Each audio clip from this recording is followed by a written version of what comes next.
Hello, and welcome to Message in the Middle with Marianne. We all know that life is hard, right? It's messy, it's unpredictable, but it can be wonderful all at the same time. My hope is that we can take a deep dive into self-development topics and explore life's lessons through book clubs, conversations, and interviews. And together, we can uncover the lessons that others have already learned to help us navigate this crazy, wonderful ride called life.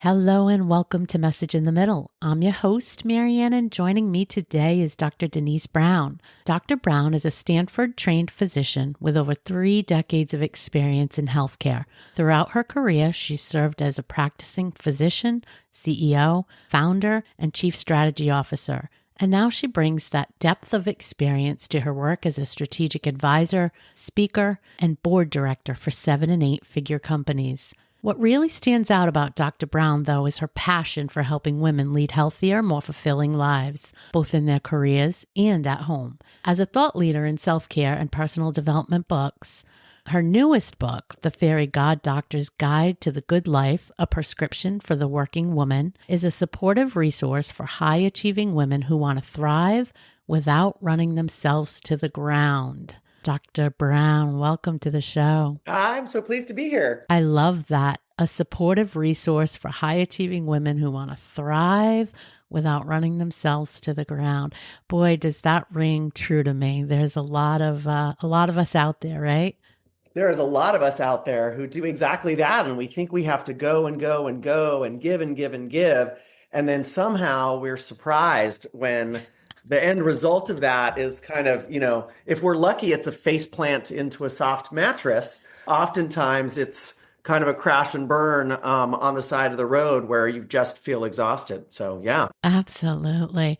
So before we dig into some of the topics, you've had a really diverse career and unconventional in some senses for a doctor, right? So is there anything in particular that you attribute to getting yourself into this spot and wanting to write this book? Yeah, it is funny because I have had quite a varied sort of thing. I did kind of the traditional doctor stuff for about, 10-ish, maybe 12 years. Then I did a lot of sort of business development and strategy work for the next kind of 7 or 8. And then I really kind of found my sort of next evolution in being a mentor and a coach and also a general partner at a big investment firm. And so it's just kind of been an evolution that it seems maybe arbitrary, but I really feel like it makes sense when you look at it in the rearview mirror.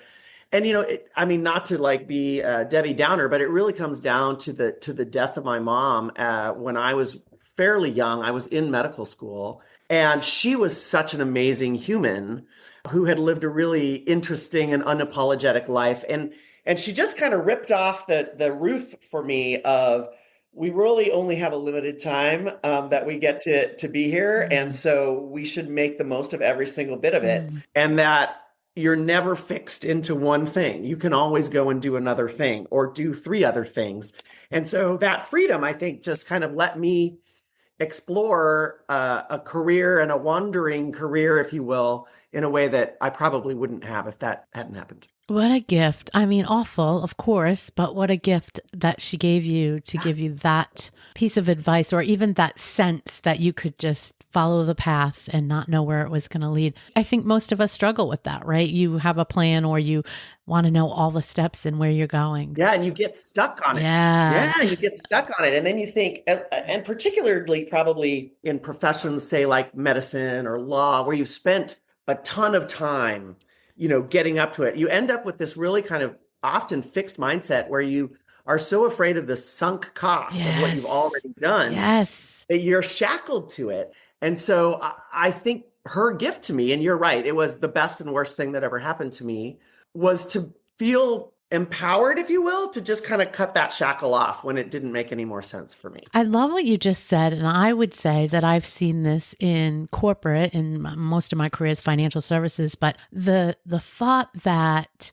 we're stuck in something because we've put so much in. You get so far in that you're like, well, I can't turn back now. This is where I am, right? But that's not really true. It's just a story we tell ourselves. So such a great point. Such a great point Yeah. to remind people. No, you are absolutely right. So let's dig into the concepts in the book a little bit. So you have a lot of prescriptions that you put out there. So give us a couple. If you had to just pull out a couple that have meaning really across the board, what would you say? What would you tell us? And I think this is true whether you're a working mom or you're just a working human or you're just a human in general. Making decisions is difficult, especially in today's day and age with so much information constantly coming at us.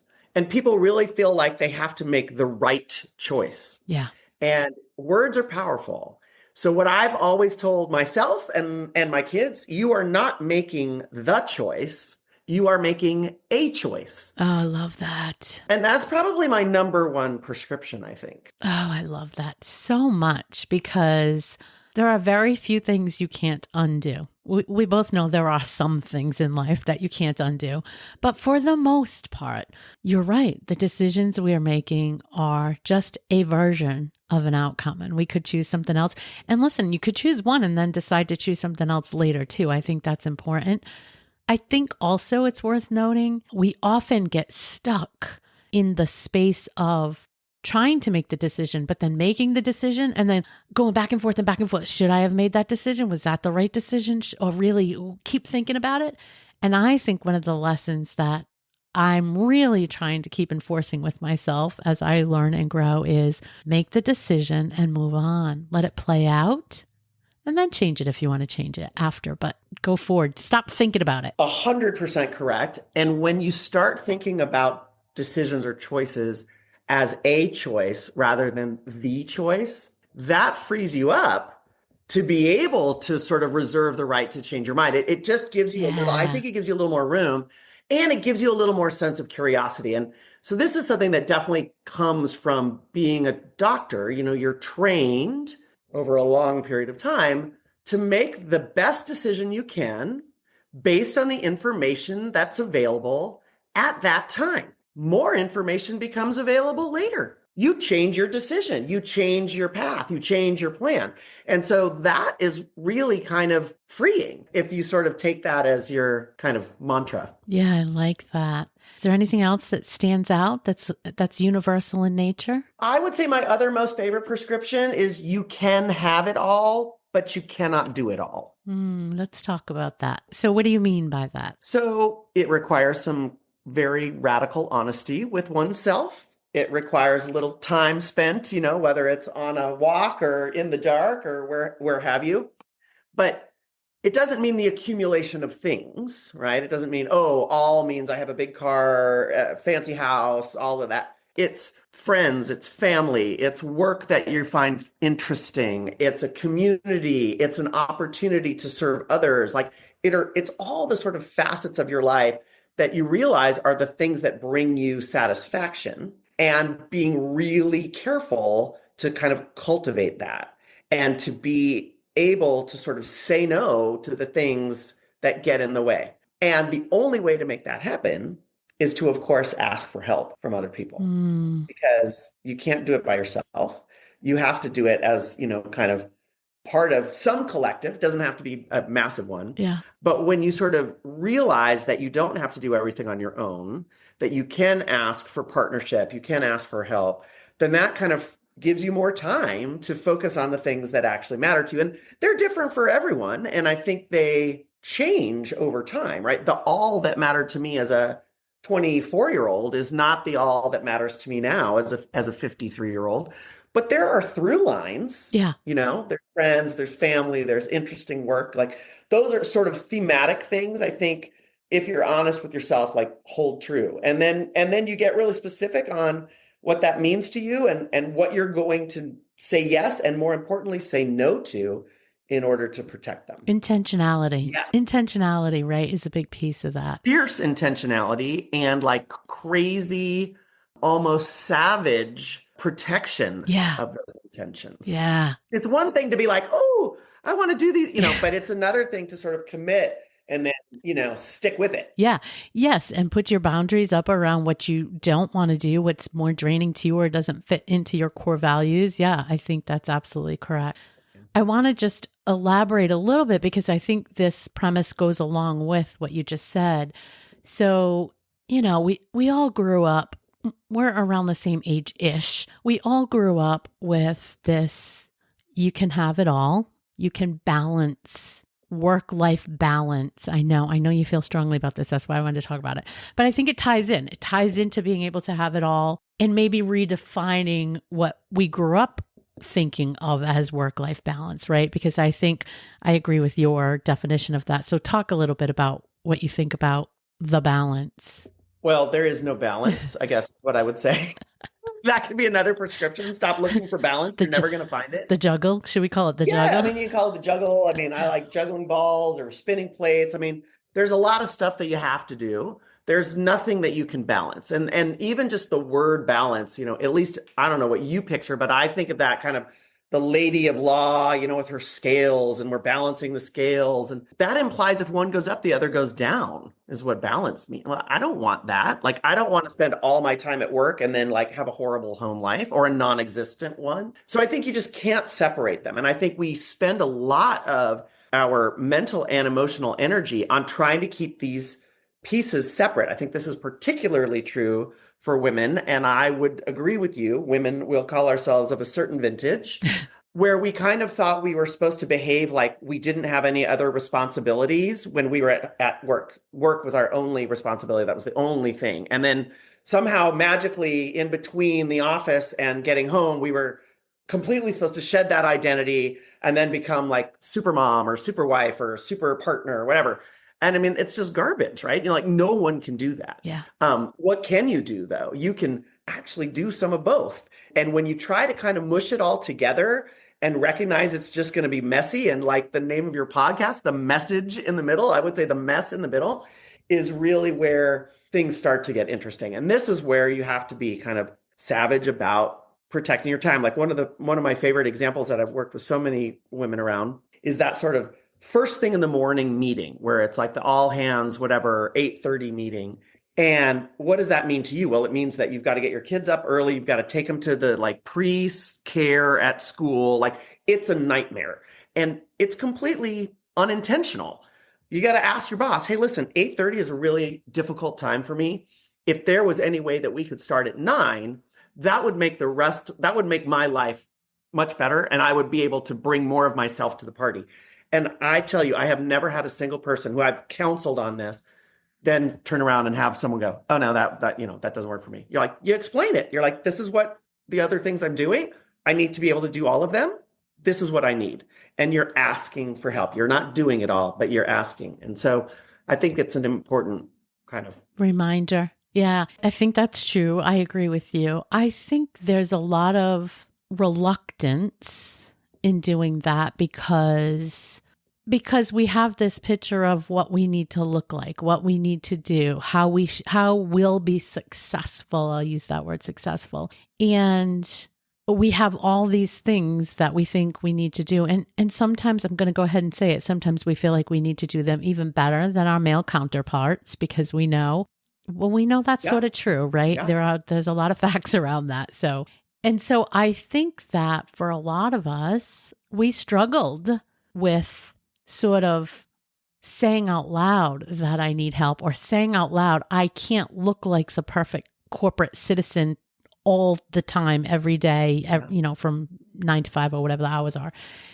And I think it was hard to kind of admit that out loud. Mm-hmm. I do think the world has changed a little bit, and COVID had brought a lot of crazy things, but I think that's one of the better things, right? People relaxed a little bit. And I think there is now more humanness out there as far as in the work environment, and much more of a accepted blur between work and personal life. So what do you say to the woman who's still struggling, who's still, I don't know, hung in the old definitions of success and what that has to look like? What do you tell her? Yeah, well, I mean, I think what you've just sort of hit on is precisely the issue, right? Somehow we've been marinated in this, sauce that asking for help is a sign of Yeah. weakness. And I know this to be true from my own experience, right? Where you're like, well, I don't want them to think that I'm not capable. Yes. I would flip that script and say, actually, asking for help or saying, I would be much more productive if we move this meeting 30 minutes later. That suddenly actually makes you look like the badass that you are because you're acknowledging kind of the rest of the universe. And I think that's important whether you're an entry level person or then you're on the flip side, you're the one who's being asked to like accommodate. It's, the business isn't going to collapse in the 30 minutes and chances are if you're asking, there are 7 other people in the room who are like, oh, thank God, like what a difference that makes, so Yeah. it requires some courage, and I think it requires some fortitude to be willing to say out loud that, yeah, I could use some help here, and that not think that somehow demonstrates some inherent weakness on my part. Yeah, absolutely. Big difference. Yeah. What do you think about the women that maybe doesn't even realize that she's under all this pressure? I think, and I say that with, I'm thinking backwards, and like you said on your journey, it's so easy to connect the dots when you're looking in the rearview mirror, right? When we're in the middle of it, we don't necessarily see what we need to see. And I just feel like I know for myself, I did that. And I have lots of friends who were in the same position. We were on that hamster wheel. We were in that go, go, go. We were in that push, push, push, succeed, succeed. What's the next thing? What's the next thing? What do you say to the woman that doesn't even realize that she's in that and that she's under this constant pressure? Well, I think that's most of us, right? I mean, and maybe it's like, it's either with age or with, I don't know where it finally comes, but you enter an era where you sort of no longer care what all the rest of the folks are thinking in the world.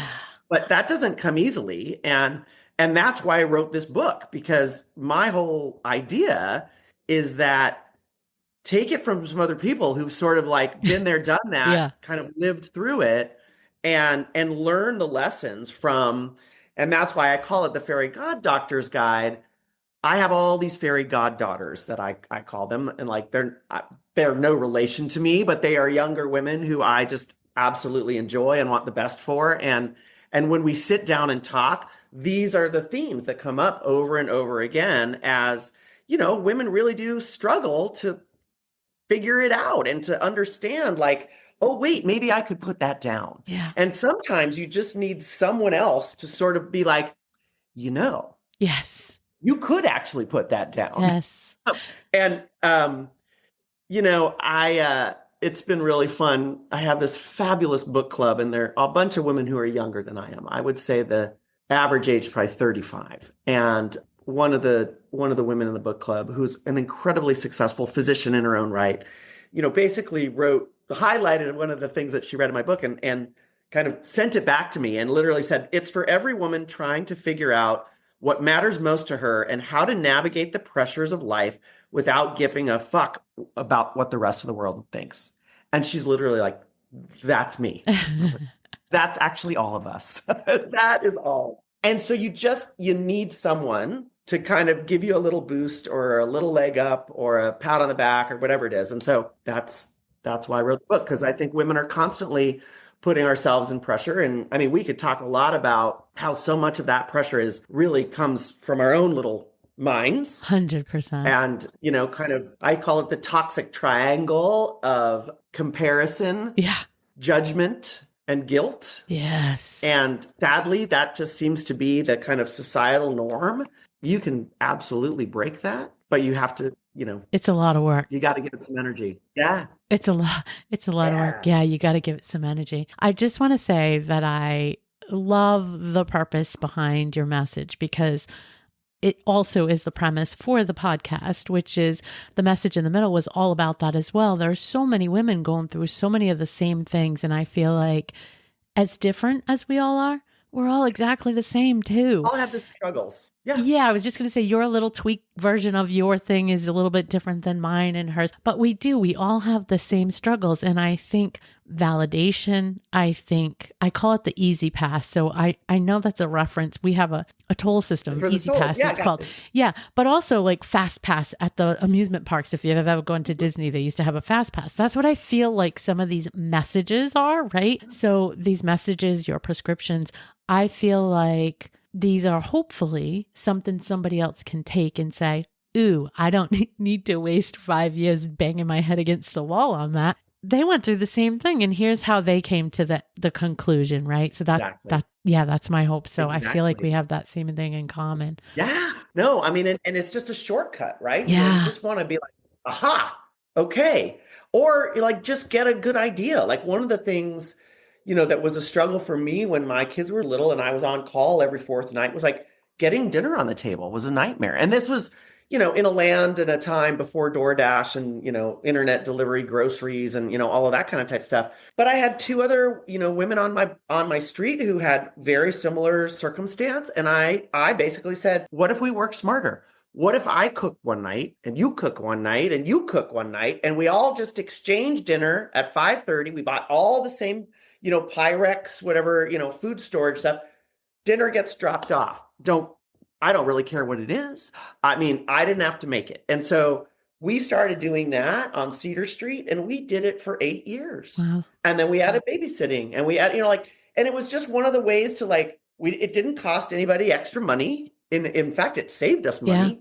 but like we helped each other out. Like we were like, this would be actually really great. Why did it take us so long? Yeah. And so I think that's the kind of I don't know, inspiration is probably not the right word, but yeah, it's not easy. So here's some stuff to make it easier because it's only as hard as you decide it is. Well, I do think it can be inspirational, but I get it. Like making dinner for each other. It's not really like the things we would put on a board for inspiration, but it does give you the idea. So the point of messages or whatever, you might not have even, well, you did think of it, but somebody else might not even think of that option. And having heard the person on the call with you or in the room with you, that's what they did, you might start thinking maybe that won't work for you, but maybe you can trade off babysitting once a month or some other thing, right? You start thinking a little bit outside of the box because somebody else proved it could work. And then I think you create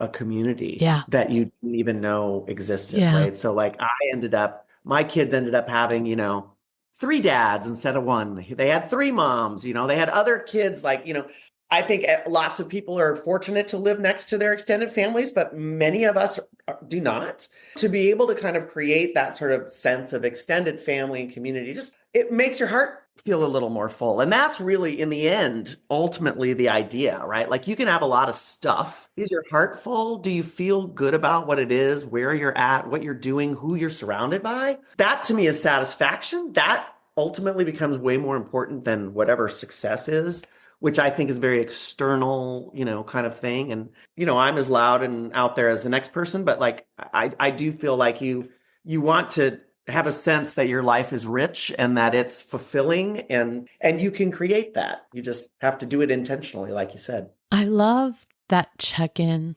with yourself because I do think, again, going back to why I started this, I think when we get to this point in life, we're all going through different things. Maybe our children are gone if we had children, maybe our career's in a different place, marriage might be in a different place, whatever it is, it just seems to be a very big point of reflection. I think it's our age too, we get to start reflecting. And I do think it's a time when people start to recognize maybe this isn't all there is. And maybe even though I was striving for this for 25, 30 years, maybe there's more.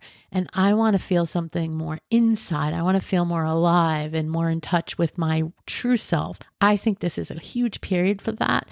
And I think the kind of questions you just raised, those are the ones when you start reflecting and really looking inward and trying to figure out, do I have that richness in my life? I think that's when everything starts to change. Yeah, absolutely. And I guess what I would hope is that my book helps move that back in time. Yes. That people are thinking about that instead of waiting for, midlife crisis or menopause or, whatever or whatever word we want to call it. Right. Like, what if you could do that from the very beginning? I love What if that. you could sort of architect and create your own life's purpose all along the way? Yeah. Because I think that sort of like just get out of college age is that quarter life crisis is another big, it's a tumultuous time. Like, what if you just started out the gate thinking about that and doing that? And so, I'm very proud. I know some people like to roll their eyes at Gen Z. I think they're way more in tune with this stuff than So certainly do I. us Xers were.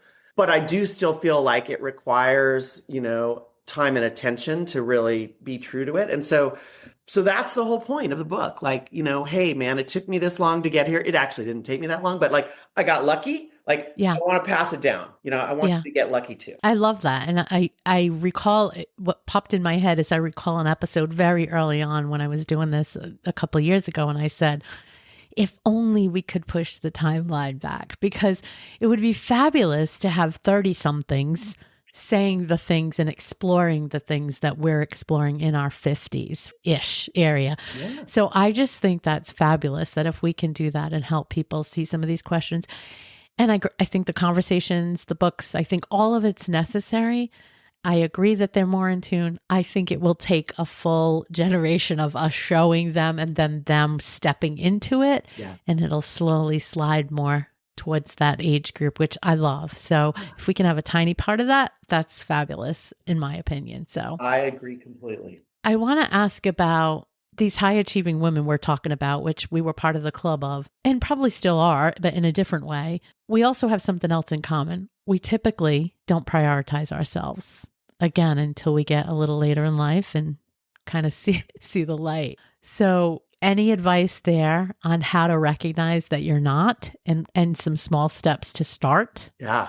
Well, I mean, I think we can all agree that none of us are very good at that. Yeah. I mean, some of us are not as bad. Maybe that's the best way to Yeah. talk. Again, I think that, times thankfully have changed a little bit. I think asking for help, not feeling like that's a sign of weakness, recognizing that you have lots of different priorities that quite honestly you'd like to be able to manage, but you can only do so many things. So that means you either get someone else to help you carry the load or you have to put something down. Like all of those sorts of things come together. And so really, when it comes to self-care or whatever, it's not just going to the spa or like taking a day to get your nails done or something. It's all of these different choices that you're making ultimately are kind of self-care to like figure out what your all means, to figure out what you're not going to say yes to and what you're going to say no to, like to start to kind of protect your time and energy. And I think it can start in really small ways, and it's a muscle that you can build over time. So even just like not answering the email at 7:30 at night, Yes. or no, I'm sorry, that meeting time doesn't work for me. Yes. Nobody needs to know why. It's none of their business. Let's push that for half an hour. Then you start to have a little bit more agency over your own time and energy. And those are little things, I think, to flex. It's like, oh, I hate that neighbor. They're always inviting us over to those painful barbecues. I'm going to say no. It starts to get, I won't say addictive, but you do sort of start to realize that there are so many things that we just kind of go along with that you're like, oh my God, why am I here? What was I thinking when I agreed to this? I think that's a nice, easy way to do it. And then I also think that it's a great way to just be like, for me, I need to like be able to have half an hour to read. I don't care where it is. That's my decompression. Like I need to be able to read. So I'm going to read for half an hour. Half an hour is not a lot. And even when my kids were little and I was on call every fourth night, I was like, we're going to go out to dinner, just me and my husband, at least twice a month. Don't care what day it is. Like, it doesn't have to be 5-star restaurant. But so it doesn't require a lot of time to prioritize yourself and your close loved ones. You just have to be willing to actually say no to all the other crap that is easy to get in the way. Yeah. And really stick to it. To our earlier points, it really does boil down to being very intentional with all of your decisions and your time and your commitments. And I don't think it has to be like difficult. And I think that would be my other prescription is like, life is not as hard as we're all trying to make it. It just doesn't have to be. You can think about it in your head. You can go and ask for help. Yes, crap happens, but you can most of the time deal with it or find someone to kind of help you deal with it. And so I think it's just easy to kind of get overwhelmed. It's easy to doom scroll. It's easy to be highly distracted. if you take all of that noise away and you really just hone in on the stuff that actually matters to you, you have a lot more hours of the day than you actually realize. That is really, really true.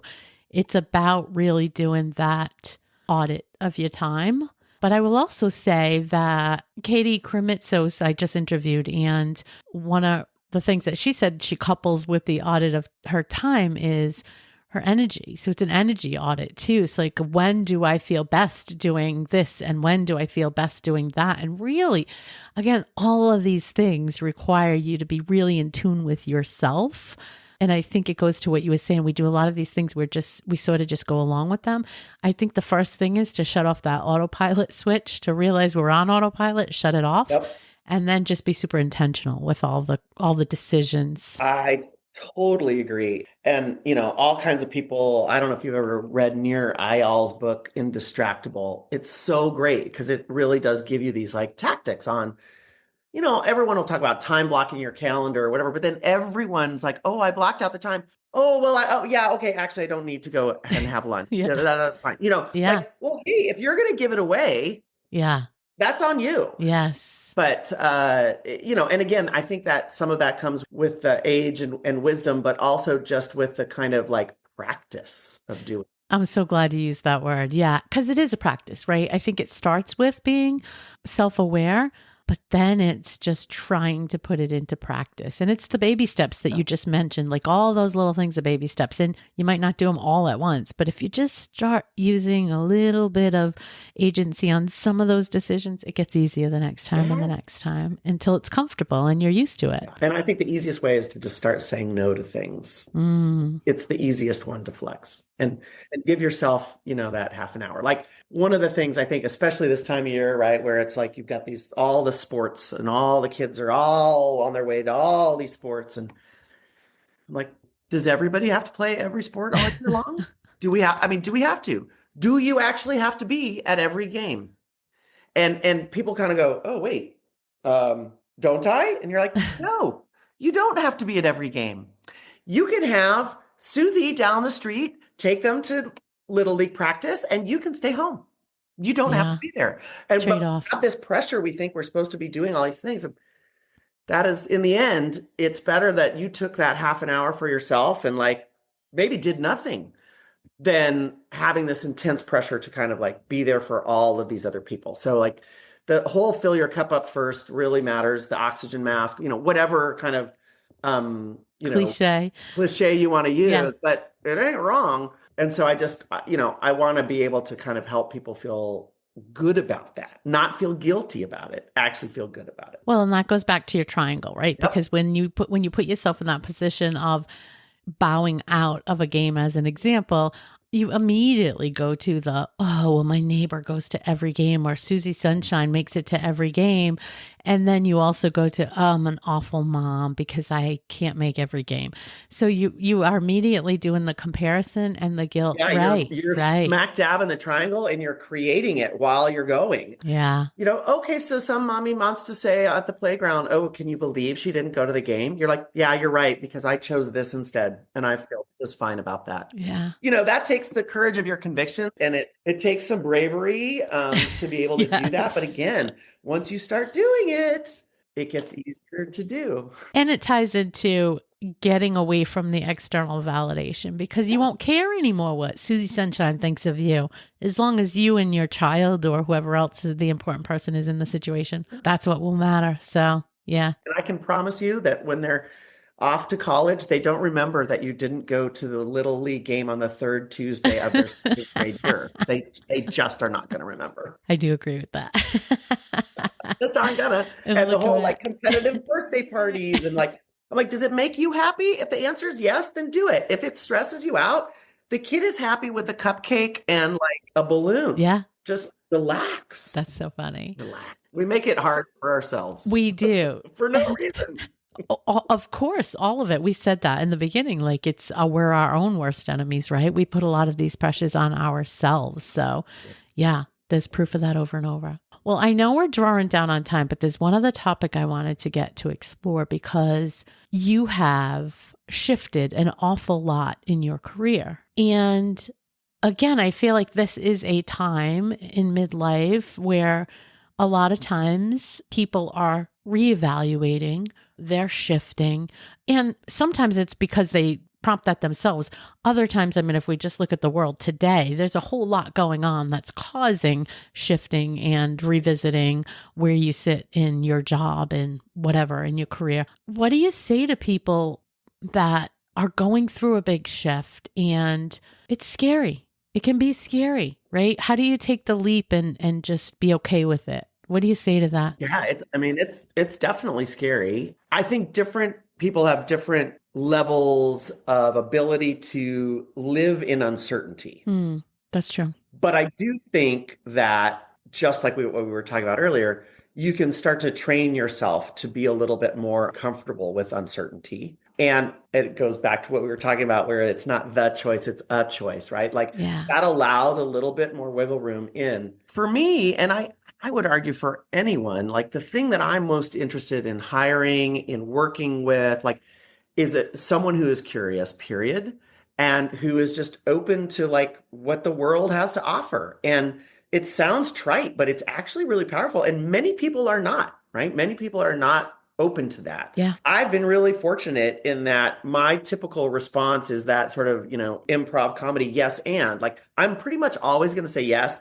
And I need to learn a little bit more about these three things. But just being sort of open to that was kind of how I sort of became an MC and did auctioneering things and then did business development stuff and started public speaking. Like, because someone was like, hey, do you want to try this? And I was like, sure. Don't mind if I do. That sounds interesting, And so I think that openness and curiosity really there are so many paths out there that you just don't even know exist. Yes. And if you don't necessarily have to actively look for them, but if you have your blinders on, you'll never see them. Yes. And so I think that is at least has always been my motto. Like something interesting is going to happen. I'm going to meet someone cool today. Like I find the world to be a fascinating place. And I think it's very interesting. And so lots of interesting things end up happening to me.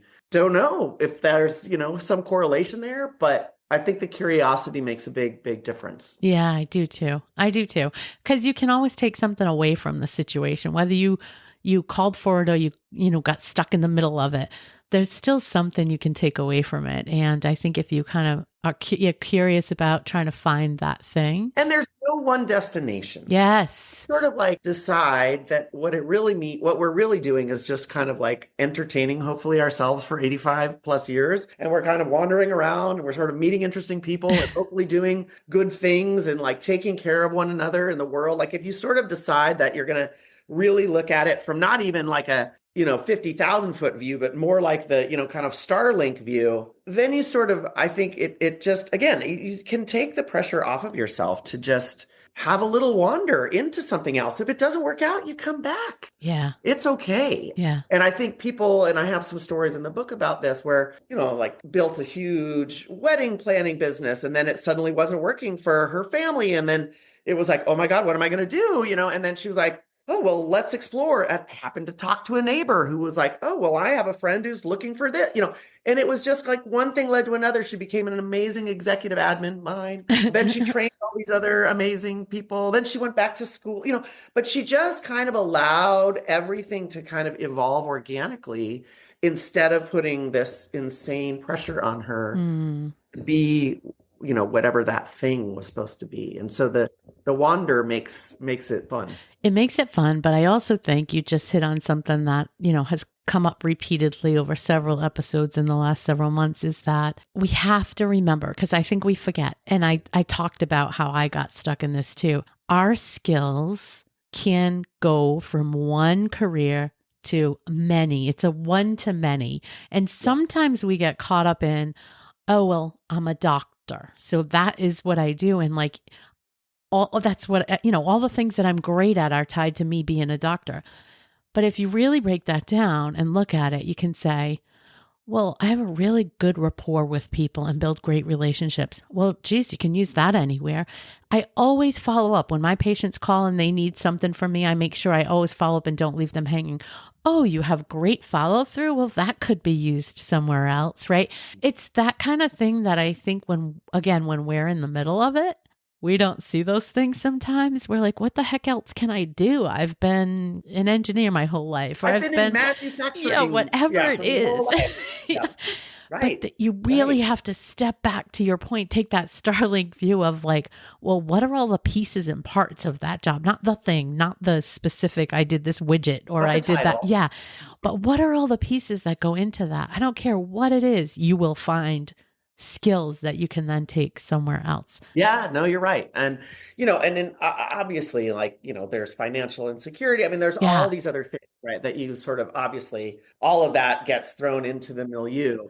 But I think what you just said is super important. There are always things that are highly transportable, Yeah. never stuck somewhere Yes. unless you decide to be stuck. So you can take your decision-making ability or your active listening capabilities and you can Yes. apply them somewhere else. And so I think that helps you feel like you're a lot more resilient and Yes. it helps you, kind of step into your own power, if you will, that you Yes. didn't realize maybe that you had. I agree. What a great conversation. Well, where can people find you in the work you're doing today? Absolutely. Well, my website is Denise S., don't forget the S, Brown MD, or the Fairy God Doctor, either one. My book's out on sort of Amazon, Apple, all the usual spots. And so that's another really fun way to check it out. And then I'm on, the gram and all those things, easily found. And Love it. to my children's chagrin, I'm sure. Yeah, of course. I love it. Love it. Love it. Well, thank you for taking some time with us today. Such good insights that I'm glad we can share with more people and hopefully make a little bit of a difference out there. I love it. Really enjoyed my time. Thank you so much for having me. Thank you. Thank you for listening to this episode of Message in the Middle with Marianne. If you enjoyed the podcast, please take a minute to share it and write a review, as it helps bring new listeners to our audience. If you'd like to keep the conversation going between episodes, please join us at Facebook group Message in the Middle with Marianne.